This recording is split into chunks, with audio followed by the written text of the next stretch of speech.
Many people want to build their career around their passion. And then they immediately get confused because they don't know what their passion is.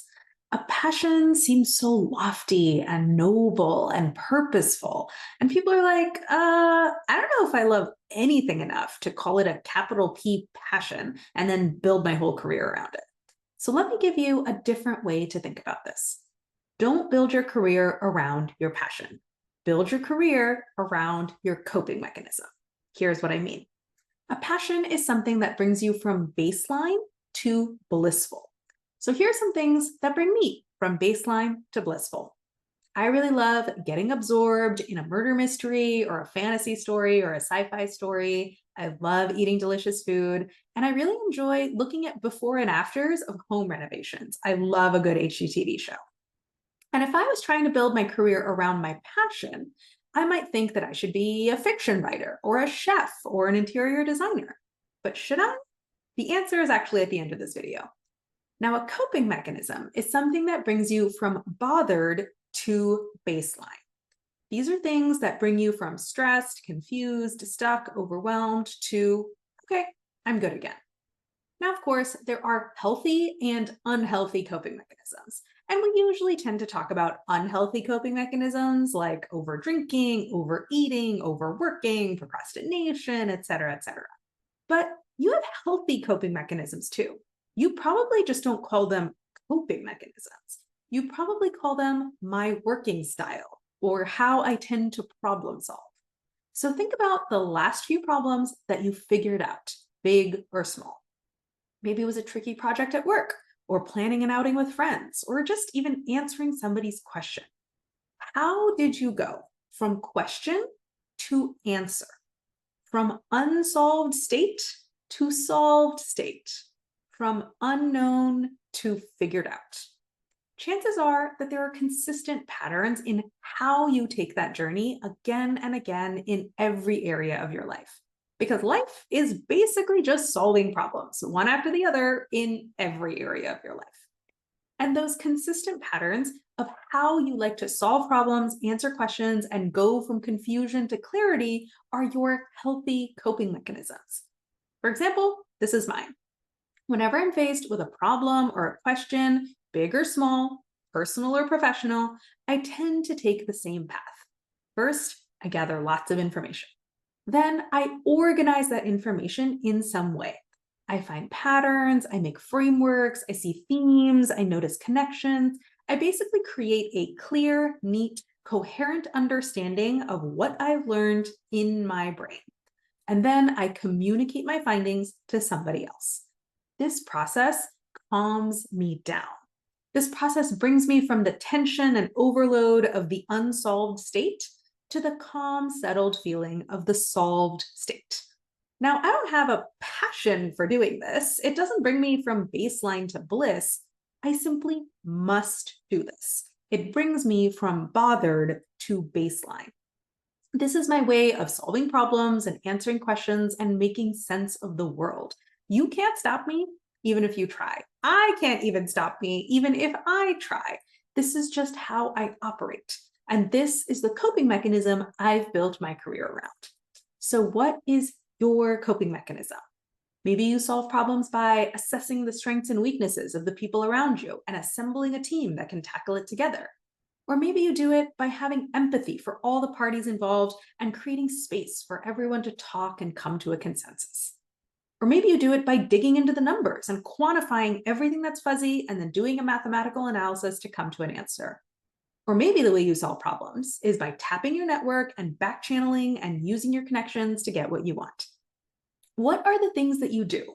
The things that you can't stop yourself from doing that bring you from bothered to baseline. Comb through examples of problems you've solved in the past and find the common themes. Or dig up any career or personality assessments you've taken in the past and see what the results tell you. I found a Clifton Strengths assessment that I took years ago, and my results aligned exactly with my healthy coping mechanism. However you do it, put some precise language around what your healthy coping mechanism is, because you're already doing it all the time. You just need to notice it and be able to describe it. And by the way, this doesn't mean that you have to throw your passions away. Here's how you can evaluate whether your passions are a good fit for your career. Let's take my passions: absorbing stories, good food, and pretty interior design.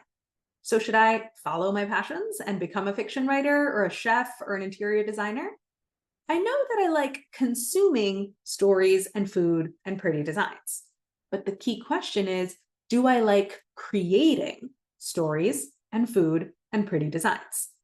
Can I use my healthy coping mechanism process to generate good stories, good food, or good interior designs? And honestly, my healthy coping mechanism process isn't that good of a fit for fiction writing or cooking or designing. As much as I like reading fiction, writing fiction kind of annoys me. I don't want to convey my point through plot and character. I just want to tell you the insights directly. Versus someone whose coping mechanism is writing fiction would probably say something like, writing stories is how I make sense of the world. When I'm going through a difficult time or I'm trying to figure something out, I have to create characters and write a story about them. There's nothing more painful for me than having an untold story inside of me. And once I've gotten it out, I feel settled again. Notice, writing fiction isn't bringing them from baseline to bliss, it's bringing them from bothered to baseline. Or let's talk about food.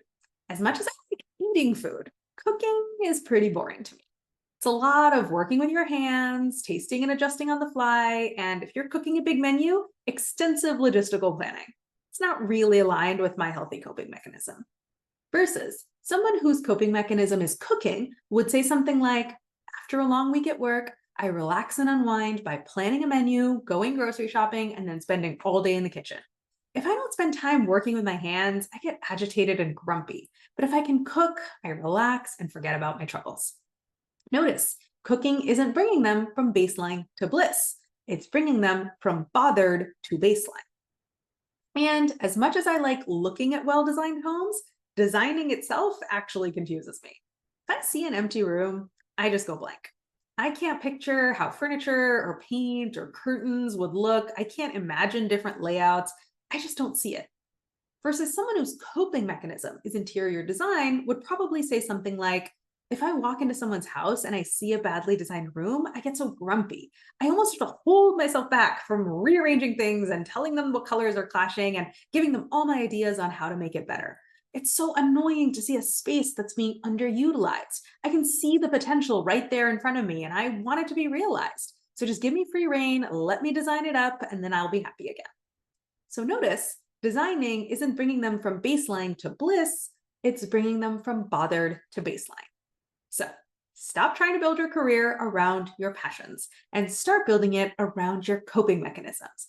Because going from baseline to blissful is great, but going from grumpy, annoyed, agitated, confused to calm, settled, and certain, that pathway is reliable as hell, and you can bet your career on it.